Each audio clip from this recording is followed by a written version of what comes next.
Hindi ko alam kung sinasadya nila na ayaw intindihin o talagang bobo lang talaga yung nasa administrasyon. Wala, bobo ka pala eh. Bobo talaga sila, Inday Sara. Huwag ka na magtanong. Hindi sila mga bobo, mga tanga, mga inutil pa sila. I'd likely lean doon sa latter kasi sa lahat ng mga desisyon nila lately,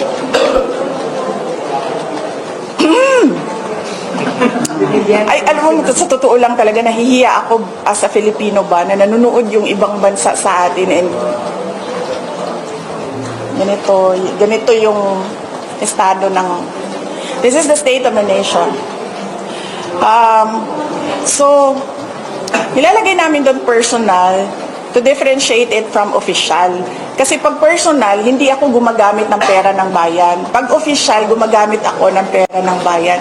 Hindi ibig sabihin na personal na lakad yan ay holiday o pamamasyal yan. So, yun yung ibig sabihin ng personal. Walang ginamit na pera ng gobyerno sa lakad na ito. Pero nagtatrabaho pa rin ako. Saka sino ka ba kasi, Claire Castro, para hanapan at tanungin ang isang pangalawang pangulo sa mga sa mga biyahe niya? Hindi naman yan, that's beyond your pay grade kasi aso ka lang naman eh. Aso ka lang naman, so hindi ka dapat maghanap kung anong ginagawa ni VP Sara. Ang tao naghahanap kung anong ginagawa ng putang inang Bongbong Marcos mo.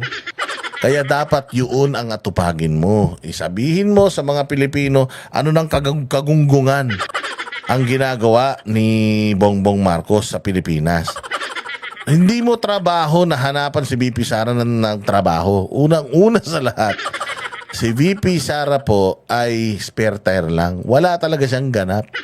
So kung ano man yung gusto niyang gawin sa kanyang opisina, walang problema yan dahil wala naman talaga mandato yung kanyang opisina. Ang mandato ng opisina antayin mamatay yung amo mo na ang tagal-tagal mangyari. Yun. Boba. Sa official, ginamit namin ang pera ng gobyerno para sa lakad na ito, para sa trabaho namin sa Office of the Vice President. Yun. Hindi ibig sabihin na personal ay namamasyal. And so, yes, nagpapasalamat kami sa Filipino community ng Australia and nagpapasalamat kami sa Australian Police sa kanilang pagtulong-tulong para mabuo yung Free Duterte Now rally doon sa Melbourne. Alam mo, ma'am, nakakaroon ng speculation. May mga bansang pinupuntahan mo, ito po ba yung dalawang bansa? Australia at Malaysia? Kung hindi sila bobo, maiintindihan nila yung ginagawa ko. Bobo kasi sila kaya hindi nila naiintindihan. Boom! Oo nga naman. Yung tanong ng tanong tanga yan. Yung laging nagtatanong tanga yan, katulad ni Claire Castro, yung, ano nangyari? Sino ba talaga? Ano ba talaga? Yung mga ganyang klase, bobo yan. Tanong ng tanong. Di ba ganyan yung mga klase mo? Tangina mo, tanong ka ng tanong, ang bobo mo. Kakasabi lang nung teacher.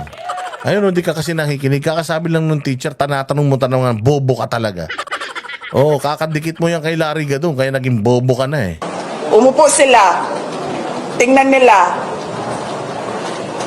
Hindi ko sasabihin kung ano yung ginagawa. I don't like talking about how I think and what I think. So, kung meron silang gusto basahin doon, good luck. Okay, we move on to other matters. Last 3 questions. Ayan. Good luck daw. Ay, nako, Diyos ko po, ay talaga naman. Binanata pa nga ni Inday Sara dito yung bloodless war on drugs ni Bongbong. Tapos si Claire Castro nagpakita pa ng picture. Ito yung picture, yung tatay din niya, yung tatay din, kasi sabi ni VP Duterte nung tinanong siya sa war on drugs, it remains to be seen if the bloodless drug war will be successful. So let us judge that bloodless drug war by the end of his term, kung successful o hindi. Di ba? At sinabi din niya, tanungin ko lang ma'am, trabaho ba ng presidente ang sirain ng ebidensya ng hindi trabaho ng presidente mag-photo op sa nahuling drugs at mag-photo op sa pagsisira at nahuli na drugs. Di ba? Oh, so anong sinasabi ni Inday Sara dito? Oh, doon sa photo op. Hindi naman talaga trabaho ng presidente mag-photo op eh. Wala yun sa job description niya. Hindi rin trabaho ng presidente yung magsira ng droga. Wala rin yun. Pero pwede niyang gawin. O kasi ang sinasabi ni Franz Castro, ito, yung tatay mo rin, nag-photo op nun, yung tatay mo rin, sumira ng drug war, ay ng droga noon. Oh, tingnan mo naman, yung drug war ni Pangulong Duterte. Naubos yung droga talaga. Nagmahal ang droga. Wala nga nahuhuling droga noon dahil halos walang pumapasok sa Pilipinas. Napuno ang mga kulungan. Naubos ang mga drug lord. Nagtakbuhan yung mga drug lords. Kaya nga nakulong si De Lima, tumakas si Kerwin Espinosa, si Jed Mabilog, tumakbo pa sa Amerika dahil ganun katindi yung war on drugs ni Pangulong Duterte. Nagpulasan yung mga drug lord sa Pilipinas. Sa tatay mo. Sa tatay mo tuloy. Sa shota mo si Bongbong, Claire Castro. Oh, marami kayong nahuli. Magtataka ka, bakit ang dami niyong nahuhuli? Ibig sabihin, ang dami nag-a-attempt magpasok. Kung marami nag-a-attempt magpasok, ibig sabihin, walang respeto yung mga drug lords ngayon sa batas sa Pilipinas. Bakit? Papaano? Mayroong issue, mayroong chismis na yung presidente mismo adik. Di ba? O ngayon, dito sa Pilipinas, nung panahon ni Duterte, may ganyan ba? Walang pumapasok na droga noon dahil pag nahuli ka, yari ka talaga. O ngayon, may nayayari, mayroong mga namamatay na pusher, wala. Mayroong mga, alam mo kung ba't walang namamatay na pusher? Kasi walang nahuhuling pusher. Meron ba kayong mga legitimate operation ng mga droga? May nawawala, may namamatay? Wala. Bakit? Kasi wala naman nahuhuling drug lord at saka mga pusher talaga. Puro drugs. Saan ka naman makakita ng isang drug operation na drugs lang meron, walang ano? Kaya parang sabi ko nga war on drugs. Ibig sabihin yung gera nyo laban lang sa droga, yung droga mismo. Oh, pero wala kayong war on drug users, war on drug pushers, war on drug couriers. Wala kayong ganun. War on drugs lang literal. Ang kalaban nyo gera. Ay, mali. Ang kalaban nyo droga. Pag nahuli nyo yung droga, tuwan-tuwan ako, yes, nakakuha kaming droga. Oh, wala kayong pakialam kung sino may-ari ng droga na yun, basta nakakuha nyo yung droga. Kaya nga, kung di ba kayo mga tanga, kung ganyang karami yung pumapasok dito na uhuhuli ninyo, gaano karami yung hindi nyo nahuhuli? Mas marami yun. Nakita nyo yung nakaraan, may nahuli ng nagre-repack ng shabu sa naka-Facebook live. Nagsashabu sumisinghot naka-Facebook live. Mayroon pang vlog kung paano tumuro. Ito ang tutor, ito ang ganito, ito ang ganyan, ginagamit sa... Tangina nung panahon ni Pangulong Duterte, walang ganyan. Lahat ng nagdadrugs noon, putya talaga naman. Kumakain muna ng marami bago sumuyop.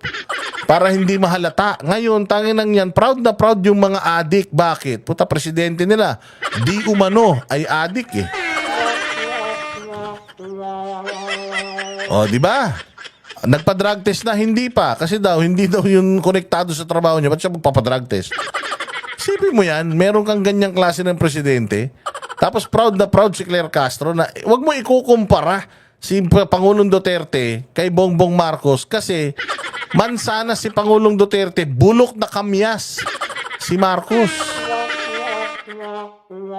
Oo, yung nakakabulutong na berry si Bongbong Marcos. Walang hiya ka. Itigil nyo na yan. Oh, so lupit ng mga binitawang salita ni Bibi Sara dito, boba daw. Boba naman talaga yan si Claire Castro, wala nang tayong ano dyan. Wala nang ano yan. Kumbaga, kung may highlight si Erap Estrada ng kanyang mga katangahan nung presidente siya, mga funny statements niya, mas marami ito si Claire Castro. Mantakin mo, pagkalat mo, 7 na lang ang 7 kilong bigas ang pinangako ni Duterte. Ganyan ka fake news yan. Yang ulol na yan. No?